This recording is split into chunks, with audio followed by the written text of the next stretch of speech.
Mga idol, panoorin na itong ginawang give and go ng Golden State Warriors. Makikita nyo dyan, hawak ni Draymond Green yung bola. Nasa ibabaw naman si Steph Curry. Dire-diretso si Steph Curry punta sa gitna. Ayan, binabantayan siya. Kita nyo yung pulang naguhit. Dyan ibabagsak ni Draymond Green yung bola. Nakita mo yung tatlong player ng Golden State Warriors. Nakaabang lang sila para pag-atake ni Steph Curry. Pag may tumulong, ipapasa ni Steph Curry yan.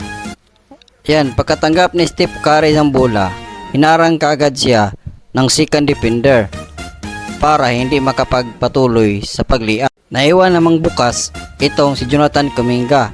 Lumapit siya naman nakapulot ng bola. Kaya easy basket para sa Golden State Warriors.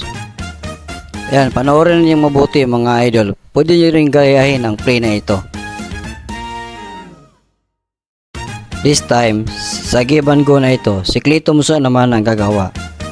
Makikita nyo dyan sa may araw na puti, inaruhan ko, dyan bibigay ang bola ni Draymond Green.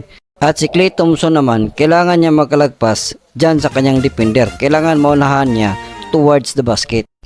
Doon naman sa kabila, nandoon si Stephen Curry, binabantayan ng dalawang defender kasi bibigyan niya ng screen ni Jonathan Kuminga. At siya ang titira ng tres dito sa banda sa may aro.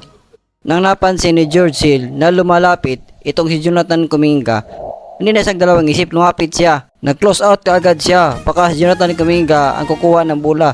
Yun, nalibre si Klay Thompson. Naunahan niya yung kanyang defender. Pasok ang tira ni Klay Thompson. Ayun, panoorin natin ulit ang video.